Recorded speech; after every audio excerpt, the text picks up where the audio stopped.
Olá pessoal, tudo bem? Estamos juntos novamente, começando a última palavra deste domingo, a 19ª rodada do Campeonato Brasileiro. Amanhã termina o primeiro turno do Brasileirão, mas com o líder São Paulo e o Internacional também crescendo na competição. Comigo aqui no AUP deste domingo, Oswaldo Pascoal, Paulo Vinícius Coelho, Edmundo e Carlos Eugênio Simon. Todo mundo vai falar, mas rapidamente até o Morumbi, porque o líder do campeonato venceu mais uma partida, passou pela Chapecoense por 2-0.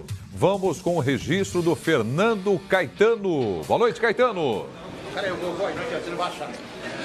Muito boa noite, Nivaldo Prieto, a todos que nos acompanham no A Última Palavra. Falamos ao vivo aqui do Morumbi. Domingo de festa para a torcida do São Paulo. 41 mil pessoas presentes aqui no estádio, comemorando então a conquista simbólica do primeiro turno do Campeonato Brasileiro. Não representa muito, mas vale destacar que na história dos pontos corridos, jamais o São Paulo alcançou 41 pontos em um turno, o que deixa aí a torcida animada. Afinal, nem no tricampeonato em 2006, 2007 e 2008, o São Paulo chegou a essa pontuação em um turno. 41 pontos, abre 3 para o Inter, 4 do Flamengo, 5 para o Grêmio. Enfim, a torcida do São Paulo então comemorando. Nós estamos aqui na zona mista para aguardar a saída dos jogadores. Hoje, com certeza, com esse título simbólico do primeiro turno, a vitória, muitos jogadores vão passar por aqui, vão falar. Teremos também a entrevista do técnico Diego Aguirre. Enfim, um domingo de festa especial para a torcida são paulina aqui no Morumbi. E daqui a pouco a gente volta com mais desse jogo aí. São Paulo 2-0 para cima da Chapecoense, de volta à liderança do Brasileirão, Prieto. Tá certo, então, Caetano, já com as estrelas aí do São Paulo, por enquanto, então, líder do Campeonato Brasileiro. Nós voltaremos já até o Morumbi. Então, o torcedor de São Paulo está feliz, torcedor do Grêmio está feliz, do Palmeiras e alguns outros preocupados. A gente vai falar de todo mundo aqui no programa. Você participa com a gente através do Twitter. Vamos colocar na tela aí o nosso endereço, a hashtag AUPFoxSports. Tá bom? Boa noite, Oswaldo Pascoal. Vamos falar do time do São Paulo, então, depois dessa vitória por 2-0 na Chape. Boa noite, Prieto. Boa noite, companheiros. Boa noite para você que está em casa vendo o jogo, né? Eu fiquei com a impressão que o jogo teria apenas 3 minutos. Não fossem as entradas dos titulares depois, do João Rojas, do Hudson, do Nenê no segundo tempo. Estava até conversando com o PVC. Eu fiquei com a impressão que o jogo só teria 3 minutos, porque o São Paulo jogou, fez 3 minutos e acabou o jogo. Acabou o jogo. São Paulo perdeu o interesse completamente pela partida. Aí no segundo tempo, com a volta dos titulares, aí o jogo ganhou outro tom, São Paulo ganhou por 2-0, é líder do campeonato, já era líder ganhando por 1-0, até empatando. Quando a bola rolou, o São Paulo já assumiu novamente a liderança do Campeonato Brasileiro e o São Paulo, para mim, de maneira correta e justa, é líder do campeonato pelo empenho, pela dedicação, pelo formato de jogo que utiliza. O São Paulo é um dos poucos clubes brasileiros que se utiliza de uma forma de jogar muito interessante. É só você notar. Como é que nascem os gols do time do São Paulo? Quase todos pelo lado do campo. E é isso que a gente espera e muito mais ver o time do São Paulo. Essa passagem pela linha de fundo, a chegada da bola por dentro, o São Paulo vai muito bem com o treinador, com o Diego Aguirre, fazendo um trabalho muito bonito no São Paulo. Pois é, e PVC, tem mais um detalhe agora. É Campeonato Brasileiro e Campeonato Brasileiro para pensar o São Paulo. Ou seja, são 11 semanas livres para treinar. São Paulo termina o turno com 3 pontos de vantagem sobre o segundo colocado, que é para levar a sério é o Internacional. No ano passado, o Corinthians fechou com 8 pontos de vantagem o primeiro turno. Então tem um grande campeonato na segunda metade. Pois é. Então é isso. Edmundo, falando do líder do campeonato, fechando o primeiro turno na primeira posição, o tricolor paulista. Com totais méritos, assim.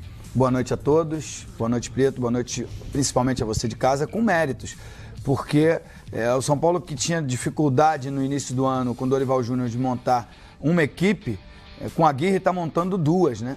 Porque o Pascoal tem razão, o São Paulo começou a 1000 por hora, marcou logo 1-0, mas encontra na figura de alguns jogadores como Lisieiro, Shailon, Luiz Fernando, Hudson. Não, eu tô falando só dos reservas que substituem os titulares. Os titulares o Trellis, então. Trellis. Então são renomados os titulares, os reservas nem tanto. Mas depois de um jogo muito difícil lá em Santa Fé, era normal você tirar algum dos titulares, preservar, mesmo que a pauta te botasse à frente a disputa da liderança do campeonato. Então, assim, é uma demonstração clara de que o Aguirre está com poder sobre o grupo, o grupo entendeu bem o planejamento, o que ele quer, e independente de quem vá a campo, o ritmo não diminui. A vantagem de você terminar um turno jogando em casa e contra um adversário que não vive um bom momento, faz parte. O São Paulo se aproveitou bem, ganhou jogos importantes fora de casa, como contra o Cruzeiro, como contra o Flamengo. E foram esses pontos importantíssimos que os técnicos geralmente não contam como vitória. A conta é a seguinte: 3 pontos em casa, um empate ou vitória fora de casa, dependendo do adversário. Contra adversários como Flamengo, Cruzeiro, você conta com um empate que vai te agradar e vai ficar de bom tamanho. Ele conseguiu vitórias maiúsculas e essas vitórias lideram a liderança merecida, porque a pergunta que está aí na tela, eu acho que a gente vai escolher o melhor jogador do primeiro turno, alguém do São Paulo. Perfeitamente. Semana passada nós fizemos só um exercício aqui no AUP, não era o Pascoal que estava aqui, era o Zinho. Um exercício de projeção da rodada desse final de semana. Alguém aqui disse que o Flamengo poderia perder e que o São Paulo poderia vencer? Alguém disse isso aqui na bancada semana passada? PVC. Eu disse que o Flamengo podia perder e o São Paulo podia ganhar o jogo e abrir a vantagem. Mas na sexta-feira eu achava que o Flamengo ia ganhar o jogo.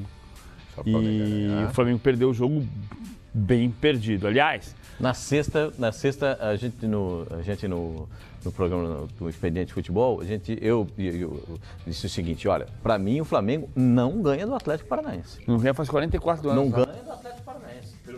Pela ascensão do Atlético Paranaense, a gente teve a oportunidade de ver, e eu tive a oportunidade de trabalhar no jogo do Atlético Paranaense contra a equipe do Peñarol, do Uruguai. O time toca bola, o time sabe jogar.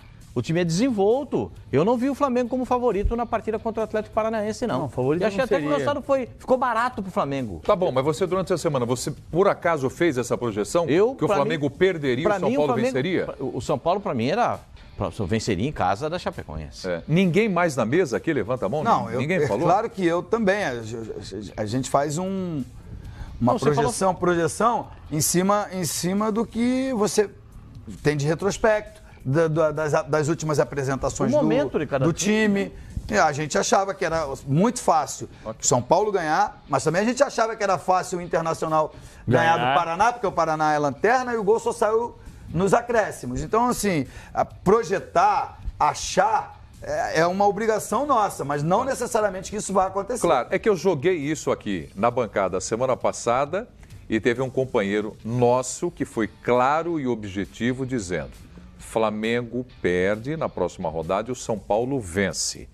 Boa noite, Carlos Eugênio Simon. Presente, eu cravei isso aí. Tá? Quando tu passou a bola, eu estava respondendo uma polêmica de arbitragem, aí tu falou, não vai ficar em cima do muro, Simon? Eu disse, não mesmo. E divirjo de alguns dos companheiros que estão aqui, que o São Paulo vai aumentar o número de pontos em relação ao Flamengo, porque o São Paulo joga contra a Chapecoense, tá? Grande chance de ganhar, como confirmou o resultado, e o Flamengo é difícil. Há alguns anos não vence lá em Curitiba contra o Atlético Paranaense. 44 pelo Brasileiro. Pois é. Então, em cima desses dados, eu cravei aqui onde eu estou, domingo passado, essa projeção e se confirmou. Então, o São Paulo líder, o Internacional sofreu bastante para ganhar do Paraná, mas ganhou, tem que ganhar. O Paraná é uma das equipes aí que está namorando o rebaixamento faz algum tempo já. né? E o Internacional ganhou os 52 minutos e nós vamos analisar todas as polêmicas da rodada daqui a pouco. Tá, como informação, o Flamengo não vence o Atlético em Curitiba pelo Campeonato Brasileiro desde 1974. Vamos voltar a falar do líder do campeonato. Simon, acompanhou a arbitragem desse jogo no Morumbi? Alguma coisa a chamar a atenção aqui ou não? Não, apitou o árbitro Rafael Trace muito bem, correndo bem, bem posicionado, não interferiu no resultado do jogo. Perfeitamente. Fernando Caetano está no Morumbi já, trazendo os jogadores, falando na zona mista, e também o Diego Aguirre, o técnico do São Paulo, nessa brilhante campanha de primeiro turno, hein, PVC? Brilhante, o Aguirre é o primeiro técnico estrangeiro campeão de um turno. Se você for pegar todos os torneios, o Aguirre não foi campeão de nada, ele foi campeão simbólico do primeiro turno. Mas na história dos campeonatos nacionais no Brasil, tem um técnico estrangeiro campeão, que foi o Bahia de 59, campeão com o argentino Carlos Volante no comando. Copa do Brasil, Campeonato Brasileiro, primeiro turno de Campeonato Brasileiro, nunca teve um técnico estrangeiro campeão. E o Aguirre termina o primeiro turno como o técnico uruguaio que dirige o São Paulo e que lidera ao final do turno. Que importância tem isso? Para o campeonato, nenhuma. Mas para a história, a gente sabe que dos 15 campeonatos de pontos corridos até aqui, 12 foram vencidos por quem ganhou o primeiro turno.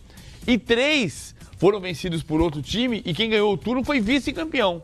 Então o retrospecto indica que o São Paulo, se predominar o que houve nesses 15 campeonatos, ou o São Paulo é campeão ou é vice-campeão. Então seria justo dizer que a derrota na Copa Sul-Americana foi uma doce derrota? Eu acho que foi. Eu acho que na quinta-feira ganharam o Botafogo, o Fluminense e o São Paulo. O São Paulo não... Aliás, o São Paulo ganhou o jogo. Só não ganhou a classificação. Desculpa, o São Paulo não está entre aquelas equipes que a gente fala aqui de um bom elenco e de um grande elenco a ponto de disputar um campeonato brasileiro e pelo menos mais um torneio? Não, claro que tá, Pireto, mas qual é o exemplo que a gente tem até hoje? O ano passado, a gente tem um aprendizado ainda. Primeira temporada com os campeonatos todos sobrepostos pelo ano inteiro foi 2017. Quem ganhou? Ganhou quem tinha só o brasileiro no segundo semestre. Eu também acho que o São Paulo tem elenco e poderia continuar na Sul-Americana, como Copa do Brasil ou outra competição, e poderia disputar de forma paralela. Mas eu acho que não é o foco e nem é o objetivo. São Paulo está 10 anos sem conquistar o Campeonato Brasileiro. Eu acho que nesse momento seria muito melhor. Né? Para qualquer São Paulino responderia assim como eu estou dizendo. Ganhar o Campeonato Brasileiro, voltar a ser o grande São Paulo que nós conhecemos nas últimas décadas, para poder a partir daí sonhar com... E, claro, ganhando o Campeonato Brasileiro, vai estar na Libertadores. E aí voltar a ganhar os torneios internacionais. E essa é uma visão do São Paulo também. Mas uma afirmação nacional é super importante nesse momento, principalmente depois do momento difícil que o São Paulo passou na parte política, que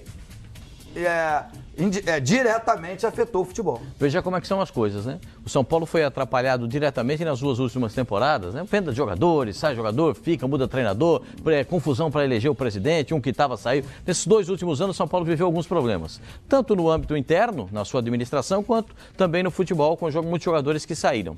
A gente falava aqui, o São Paulo vendeu 15, contratou 12, vendeu 14, contratou 17, aquela coisa toda. Agora o time está mais compacto, um elenco bem encaixado, um treinador que conhece os jogadores e bota os caras para jogar. Pascoal, nessa janela, me parece que saíram, com exceção do Militão, que saiu por uma opção dele mesmo, mas saíram aqueles que não farão falta, que no processo, teoricamente, estariam atrapalhando. A impressão que eu tive de fora. Isso eu ouvi de dentro disso que você está dizendo. Quem saiu? Petrus, Cueva, Júnior Tavares, foram 6 que saíram. O Militão é exceção, como você disse. Quem saiu foi quem não estava dentro do grupo ou quem o grupo não estava afim deles. Cueva, Petrus, Júnior Tavares. Ou o cara não estava dentro do grupo, ou o grupo não estava... E saiu sem prejuízo financeiro para o clube. Acho que isso, principalmente... isso é boa administração. Porque anos passados, 2, 3 anos atrás, quando o São Paulo estava perdendo para si próprio, aqui mesmo nesse programa, nós éramos o primeiro a criticar. Agora, quando a coisa está indo bem, não é só pelos resultados, não. Esses números que o PVC está trazendo foram saídas que não trouxeram prejuízo, ao contrário, trouxeram lucro para os cofres do São Paulo. E sem prejuízo técnico. E melhoraram tecnicamente o ambiente. Agora, dentro do São Paulo, a visão é muito clara de que o São Paulo tem como principal objetivo ganhar o Campeonato Brasileiro. O foco é ganhar o Campeonato Brasileiro. Por isso que eu disse que, para mim, foi uma doce derrota não se classificar na Copa Sul-Americana. Porque o São Paulo quer foco total para voltar a ser campeão brasileiro. Porque, gente, dos 2 últimos anos, o São Paulão, o soberano, brigou para não cair. Agora, só um detalhe que eu acho importante. Hoje, o São Paulo poupou 5 titulares. O Aguirre disse, antes do jogo, que poupou porque ele julga que tem tido uma sequência de jogos muito grande, desgastante, ele tinha que poupar. O São Paulo fez 1-0 com 4 minutos na bola do Shailon, cruzamento do Edmar, ou seja, 2 reservas que entraram no jogo porque pouparam os titulares, resolveram o jogo com 4 minutos, mas depois foi um sofrimento. Assim, até a metade do segundo tempo, a Chapecoense não foi melhor do que o São Paulo, mas o São Paulo não conseguiu jogar no nível que a gente tem visto o São Paulo jogar. Era meio São Paulo titular. Quando entraram Hudson, João Rojas e Nenê, aí assentou. E aí veio o segundo gol, a bola do João Rojas, o Hudson marca um golaço. O Hudson tá jogando muito bem. Semana passada foi o melhor em campo, hoje entrou para ser decisivo com o gol. Mas o São Paulo teve um jogo difícil. Contra o adversário, o São Paulo nunca tinha vencido a Chapecoense em São Paulo. Tinha vencido uma vez só, 8 jogos, tinha vencido uma vez em Chapecó. Pela primeira vez o São Paulo ganha na Chapecoense jogando no Morumbi. Pessoal, o que o São Paulo fez de diferente durante a Copa do Mundo?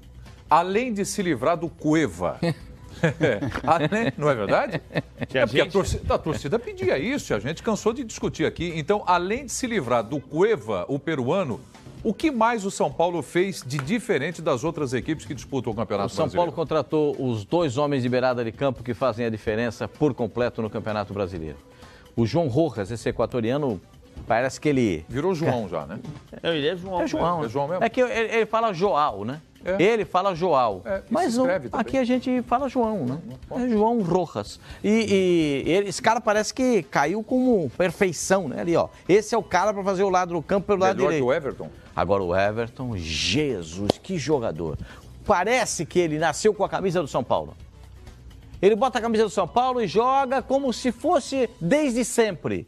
Sensacional. Esse cara tá jogando demais e assim como a gente tem que dizer a verdade. O Aguirre arrumou a posição correta do Diego Souza, arrumou a posição correta do Nenê, não desgasta os jogadores e dá a eles a condição de jogar onde eles gostam. O Everton não servia para o time do Flamengo? Servia em alguns momentos. Em alguns momentos não.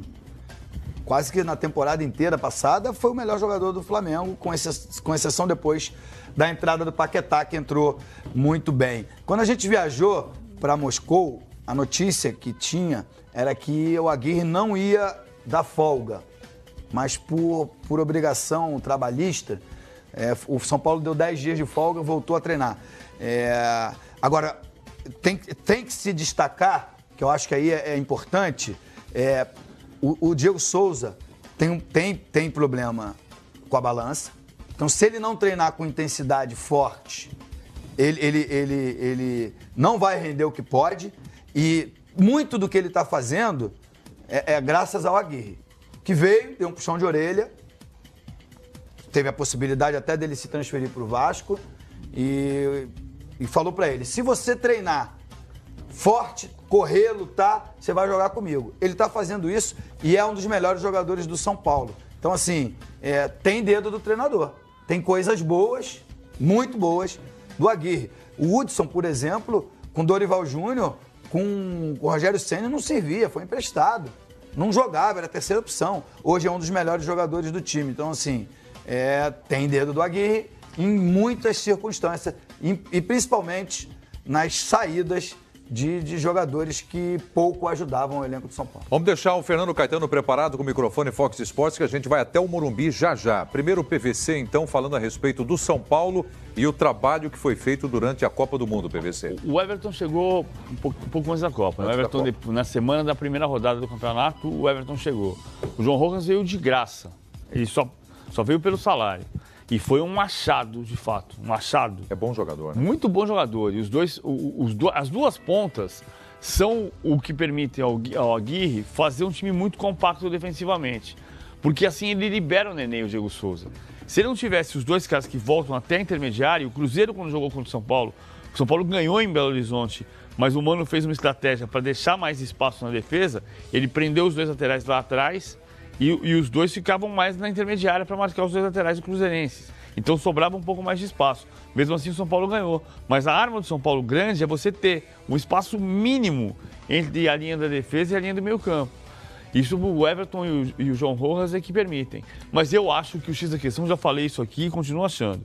Claro que tem o Aguirre, claro que é uma soma de vários fatores, mas o fato de você ter recuperado a capacidade de entrar no vestiário e falar a verdade, como disse o Edmundo, virar para o Diego Souza e dizer para ele, se você treinar no nível que você está, você não vai jogar, isso faz toda a diferença. O São Paulo recuperou uma qualidade que existia no São Paulo dos anos 90 e no São Paulo dos anos 2000, nos São Paulos que venciam muito. Ótimo. Então já vocês falam o que mais mudou no Diego Souza no São Paulo com o Diego Aguirre.